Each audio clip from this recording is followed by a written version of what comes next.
안녕하십니까. 독서하는 마라토너 박종필입니다. 이곳 잠실대교 남단에서 북서쪽 방향 남산 방향을 촬영하고 있습니다. 전방 10km 정도 지점에 서울 남산 해발 262m 남산 위로 남산타워가 우뚝 솟아 있습니다. 자, 이번에는 북쪽 방향입니다. 잠실대교 아래 잠실 수중부 위로 폭포수 같은 물이 흘러내리고 있는 물소리가 요란합니다. 자, 이번에는 서쪽 방향입니다. 전방 2km 정도 지점에 잠실 종합운동장이 있습니다. 자, 현재 시각은 2023년 10월 18일 수요일 아침 6시 39분입니다. 제가 자전거를 타고 동쪽 방향으로 힘차게 질주하면서 계속 촬영하도록 하겠습니다. 화이팅! 자, 제 자전거를 세워뒀는데요. 이 자전거를 타고 이동하겠습니다.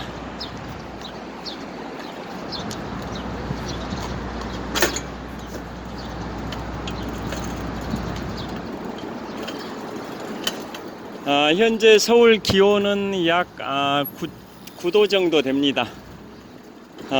내일과 모레는 비가 내리고 그 이후 주말에는 서울 기온이 4도 정도로 하강할 정도로 더 추워질 것 같습니다. 자, 오늘은 이스라엘과 하마스 전쟁을 내심 즐기고 있는 러시아와 중국 관련해서 중국의 1대1로 정책에 관하여 좀 말씀드려 보겠습니다.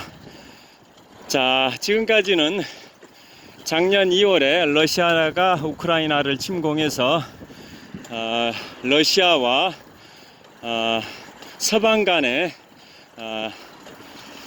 분쟁이 한 1년 8개월 정도 진행됐는데요.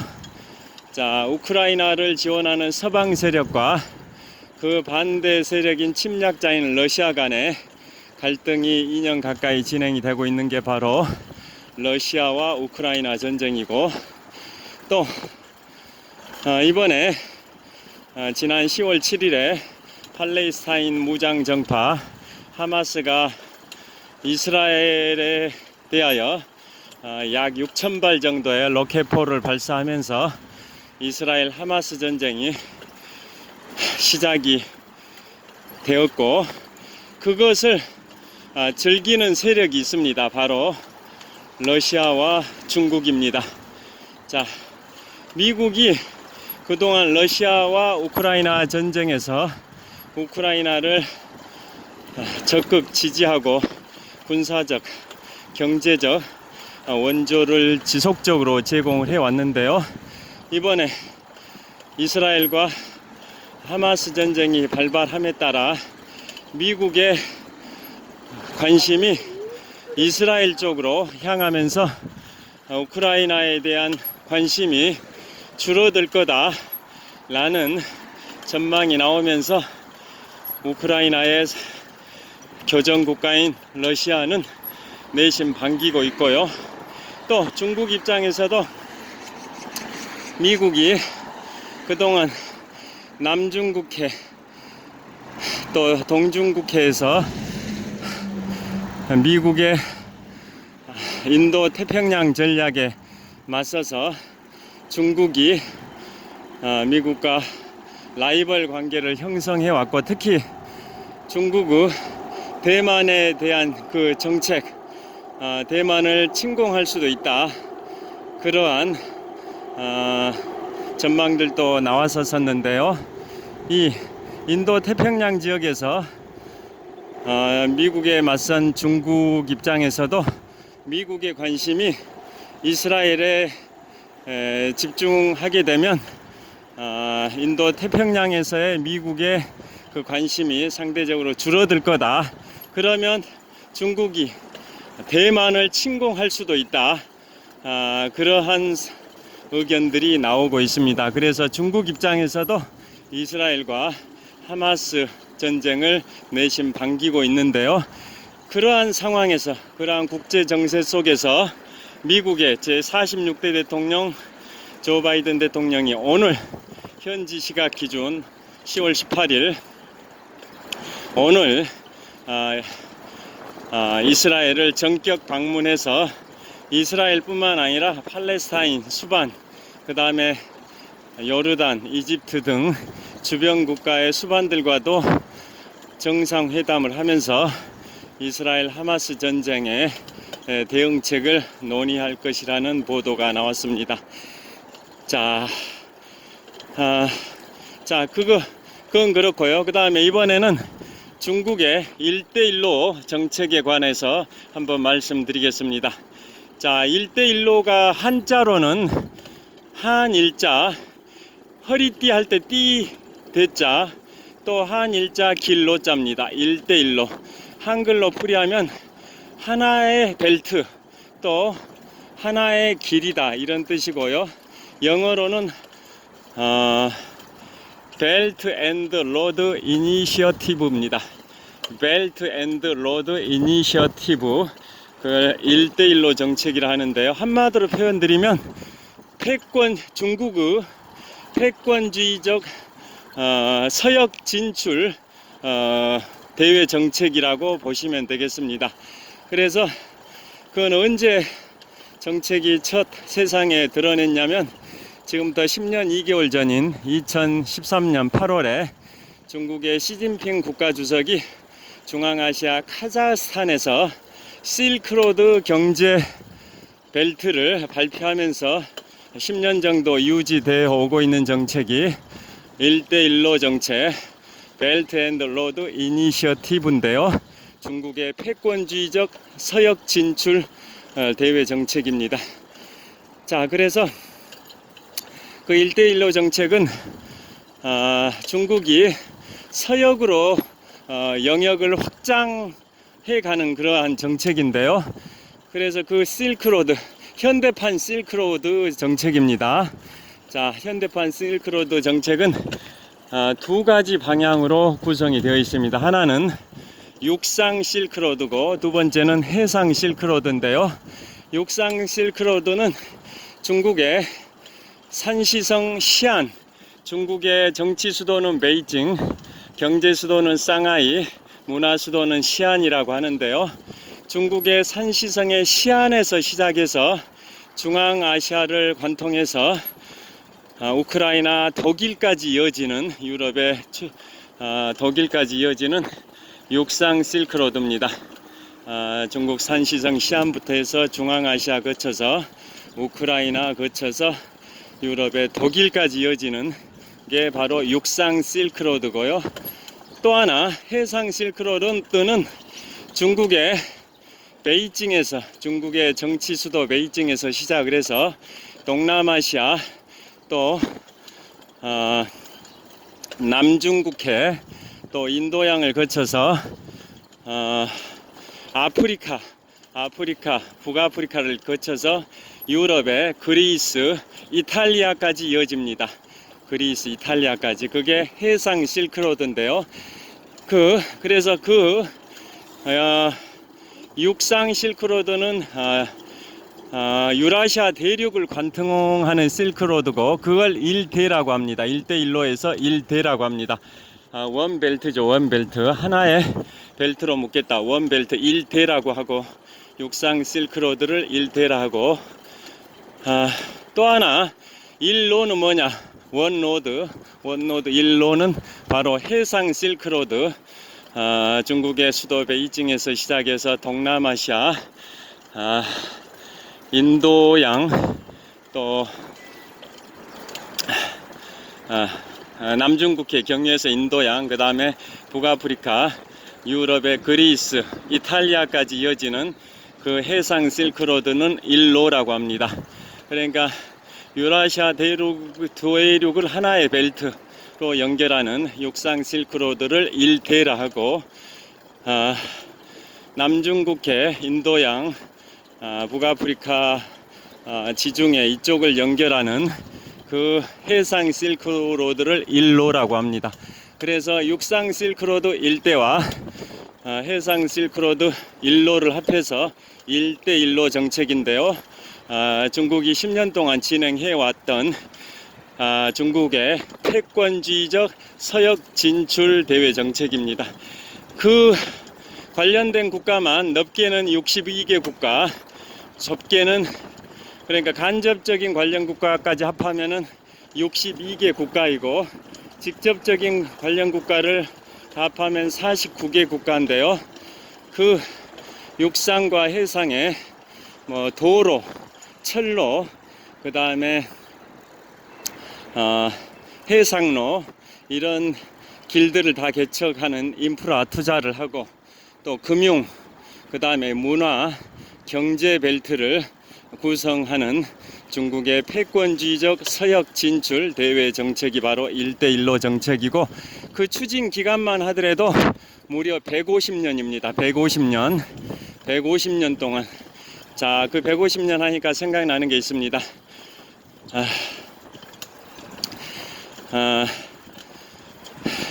영국이 홍콩을 지배했던 기간이 바로 150년인데요. 그 기간과 같은 150년 동안 바로 1대1로 정책을 추진한다라는 전략인데요.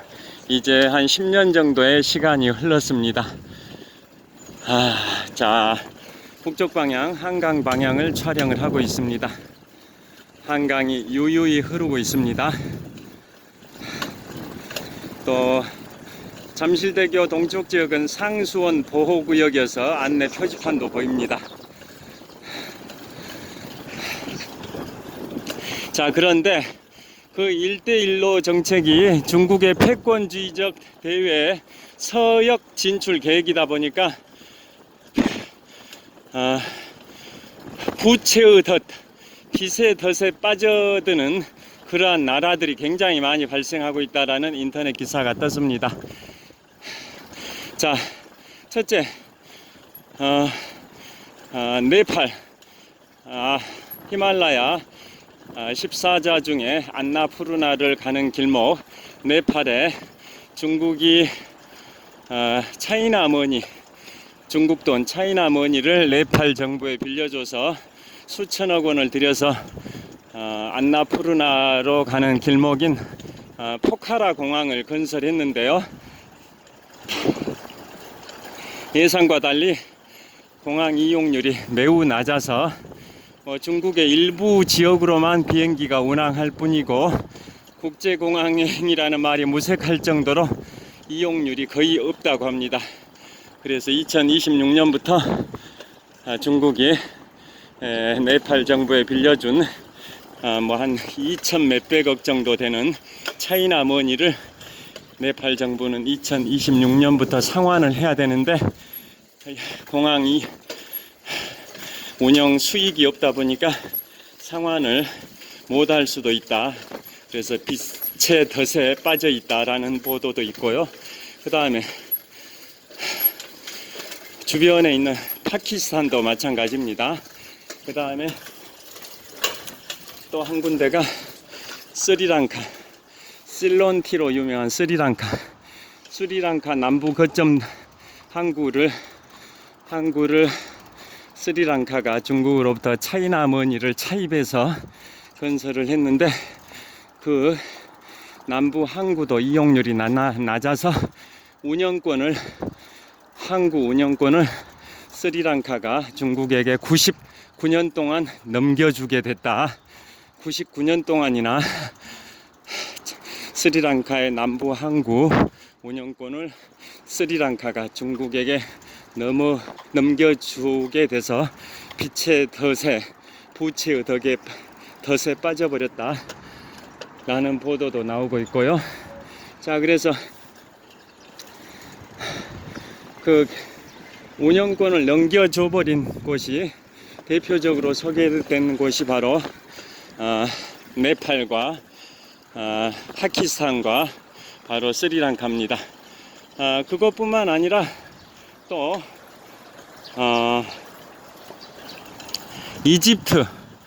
이집트나 캄보디아, 이런 지역은 아예 그 SOC 투자 관련해서 차이나머니가 투자되다 보니까 그걸 이집트, 캄보디아 등은 운영권 뿐만 아니라 소유권까지 다 넘기게 되는 그런 빛의 덫에, 부채의 덫에 걸려들었다 뭐 이런 보도도 나옵니다. 그래서 그 1대1로 정책에 참여하기로 했던 G7 국가 중에 유일한 국가인 이탈리아가 1대1로에서 탈퇴하는 것을 기정사실화했다라는 보도도 있습니다. 자, 여러분들 선진 7개국 클럽 G7 아실 겁니다. 그룹 7인데요. 원래 선진 8개국 그룹 8이었는데 2014년에 러시아가 우크라이나의 크림반도를 침공하면서 러시아를 퇴출시켜버렸고, 그래서 현재는 그룹 7, G7이라고 하는데요. G7 국가 잘 아실 겁니다. 유럽의 4개 국가, 아시아의 1개 국가, 북미의 2개 국가, 총 7개 국가인데요. 유럽은 영국, 프랑스, 독일, 이탈리아, 아시아는 일본, 북미는 미국과 캐나다입니다. 자, 그래서 G7 국가 중에 유일하게 이탈리아가 중국의 1대1로 정책에 참여를 했는데요. 부채의 덫, 빚의 덫, 이런 것이 그 참여 국가들에서 계속 발생하다 보니까 이탈리아가 탈퇴를 기정사실화했다. 1대1로에서 탈퇴하는 걸 기정사실화했다라는 보도가 나왔습니다.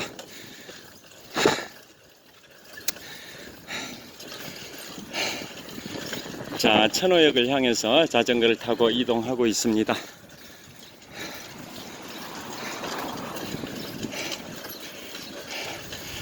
자, 결국은 현재 G2라 해가지고 미국과 중국의 대결 구도가 지속되고 있는데요. 중국이 10년 동안 추진했고 앞으로도 140년 동안 계속 추진하게 될 그 1대1로 정책, 즉 중국의 패권주의적 서역 진출 대외 정책이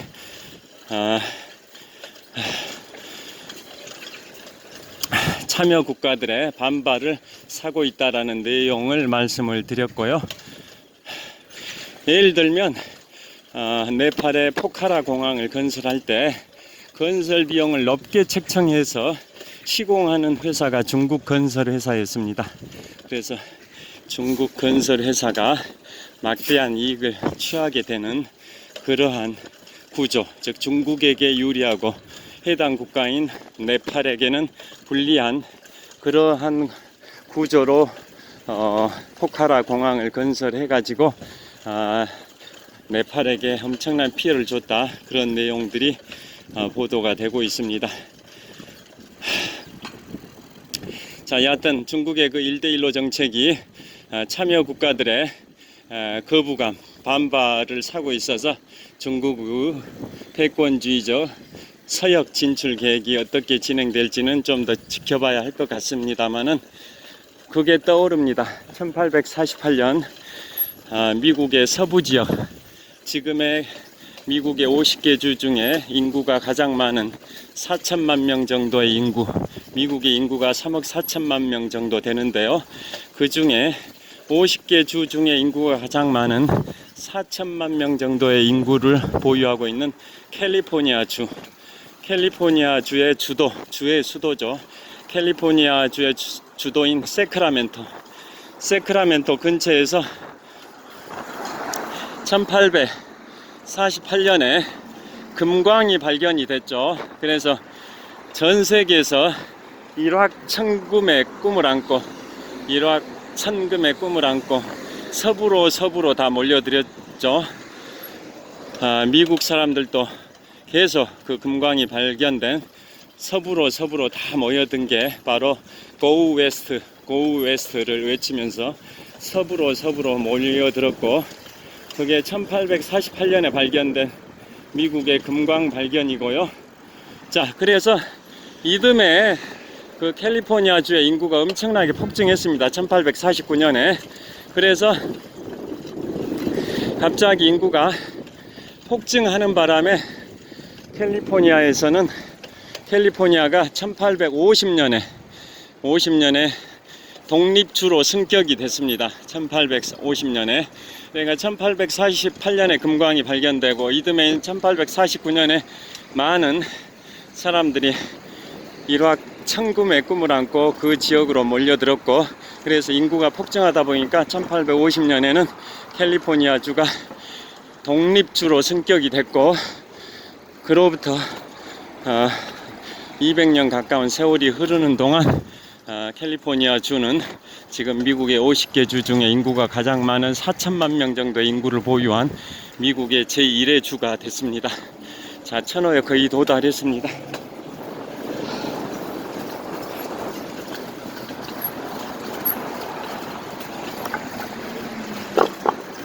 자, 천호에 거의 다 도착을 했습니다. 여기서 클로징 멘트 말씀드리겠습니다.